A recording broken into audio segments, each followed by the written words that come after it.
Hello दोस्तों। Thumbnail और title में देख के आप लोग समझ ही गए होंगे कि आज मैं आपको आलू प्याज के होलसेल बिजनेस के बारे में बताने जा रहा हूं। दोस्तों, ये एक ऐसा होलसेल बिजनेस है जिसको अगर आप पेशेंस और समझदारी के साथ करेंगे तो इसमें काफी अच्छा प्रॉफिट मार्जिन है। दोस्तों, इसमें अगर आपने अच्छे से काम किया तो आप अपने इन्वेस्टमेंट का 2 से 3 गुना तक कमा पाएंगे। चलिए इसके बारे में हम वीडियो में आगे देखते हैं। हम ये देख लेते हैं कि आपको इस वीडियो में क्या क्या जानकारी मिलेगी। तो हम आपको ये बताएंगे कि इस बिजनेस करने के फायदे क्या हैं, आपको माल कहाँ से लेना है, इस बिजनेस करने में आपका इन्वेस्टमेंट कितना होगा और उसके ऊपर आपका प्रॉफिट मार्जिन कितना होगा, साथ ही पेमेंट टर्म्स कैसे होंगे और आप अपने आलू या प्याज को कैसे बेचें ताकि आपको अधिक से अधिक मुनाफा जनरेट हो सके।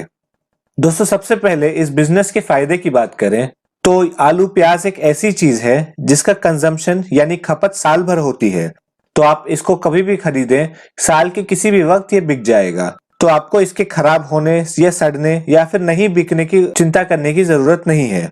और ये बिजनेस आप बड़े या छोटे किसी भी एरिया में कर सकते हैं क्योंकि इसकी खपत हर एरिया में होती है और इसकी मंडी भी आपको हर जगह मिल जाएगी आसानी से। दोस्तों, अब माल कहां से लेना है इसकी बात करें तो आपको सबसे पहले तो ये देखना होगा कि कौन से ऐसे स्टेट्स हैं जहां पे आलू प्याज की प्रोडक्शन सबसे ज्यादा होती है। तो ऐसे स्टेट्स हैं महाराष्ट्र, कर्नाटका, गुजरात और राजस्थान। तो यदि आपको कम भाव में सामान खरीदना है या अपना माल खरीदना है तो आपको इनमें से कोई एक स्टेट्स जो भी आपके नजदीक पड़ता है उसमें से खरीदना चाहिए।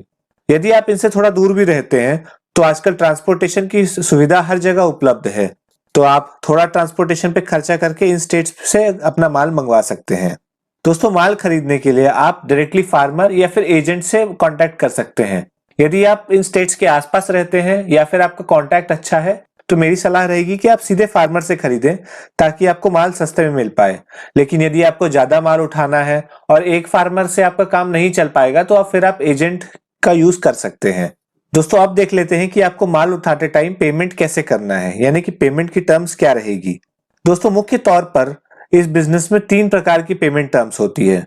सबसे पहला, लोडिंग के टाइम पूरा पेमेंट करना, यानी कि जब भी आप अपना सामान लोड करवा रहे हैं उस टाइम आपको पूरा पेमेंट करना होगा। दोस्तों, इसमें फायदा यह है कि आपको पूरा कैश देने पे 5 या 10% तक का छूट भी मिल जाता है पूरे अमाउंट पे।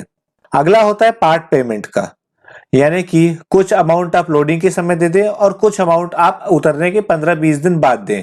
दोस्तों, तीसरा तरीका है माल बिकने के बाद।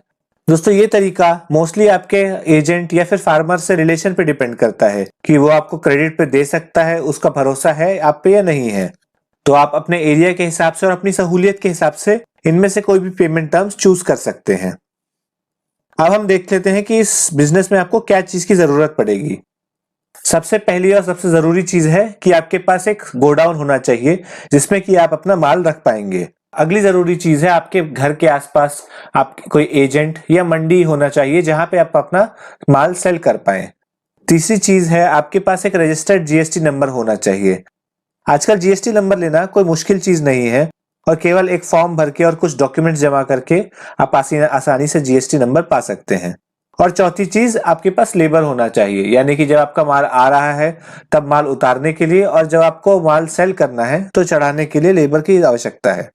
दोस्तों, आपके पास ट्रांसपोर्टेशन के लिए अपनी गाड़ी होना अनिवार्य नहीं है। आजकल भाड़े पे सभी चीज उपलब्ध है। दोस्तों, अब हम इसमें इन्वेस्टमेंट की बात करें तो आपका सबसे पहला इन्वेस्टमेंट आपके गोडाउन पे होगा।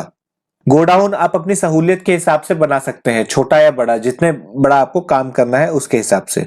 अगला इन्वेस्टमेंट होगा आपका स्टॉक का। तो आप अगर शुरुआत कर रहे हैं तो मैं कहूंगा कि आप 50,000 से लेके 2-3 लाख रुपए तक का स्टॉक एक बार में खरीद सकते हैं। और तीसरा इन्वेस्टमेंट होगा आपके लेबर की सैलरी पे। ये आपके ऊपर है, जब आपका माल आएगा और जब आपका माल जाएगा उस टाइम आप लेबर रख सकते हैं, आपको हर टाइम लेबर रखने की जरूरत नहीं है। दोस्तों, अगर इनकम की बात करें तो आपका इनकम जो है प्योरली आपके परचेस प्राइस और सेलिंग प्राइस पे डिपेंड करता है, यानी कि आपने किस प्राइस पे माल उठाया है और आप कितने प्राइस पे उसको बेच पाते हैं। नॉर्मली इस बिजनेस में 10 से 50% तक का प्रॉफिट मार्जिन होता है, लेकिन आपके पास कई ऐसे तरीके हैं जिसको बहुत सारे बड़े फार्मर्स अपना रहे हैं और उससे अपना प्रॉफिट मार्जिन 150 से 300% तक कर पा रहे हैं।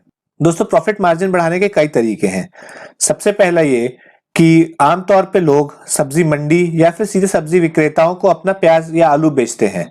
पर यदि आपका कॉन्टैक्ट रेस्टोरेंट, शादी, पार्टी या केटरर्स से हो जाता है तो वहां आपको भाव ज्यादा मिलेगा और आपका एक बार में ज्यादा माल भी उठेगा। दूसरा और सबसे जरूरी तरीका जो कई लोग अपना रहे हैं वो है अपना माल कोल्ड स्टोरेज में रखना।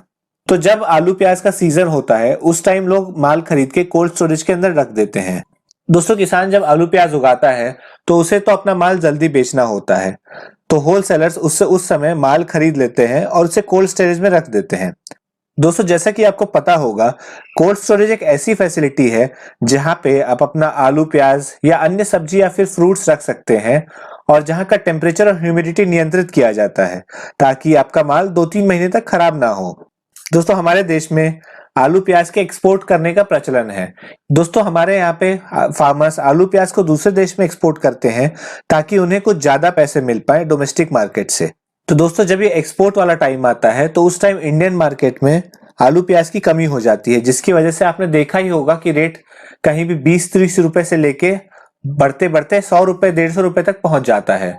तो जिन लोगों ने कोल्ड स्टोरेज में माल रखा हुआ होता है वो उस समय कोल्ड स्टोरेज से माल निकाल के डोमेस्टिक मंडियों में बेचते हैं ताकि उनको अपने माल पे 2-3 गुना तक मुनाफा हो सके। तो दोस्तों, ऐसे ही टाइम में आपको भी अपना माल निकालना है और उसी टाइम आपको अपने माल मार्केट में डालना है। इस प्रकार से आप आराम से 2 से 3 गुना मुनाफा कमा पाएंगे। तो दोस्तों, ये थी हमारी आज की वीडियो जिसमें हमने आपको आलू प्याज के होलसेल बिजनेस के बारे में बताया। दोस्तों, हम उम्मीद करते हैं कि आपको इससे कुछ नया सीखने के लिए मिला हो। यदि आपको हमारा वीडियो पसंद आया हो तो आप इसे लाइक कर सकते हैं और अपने दोस्तों के साथ शेयर कर सकते हैं।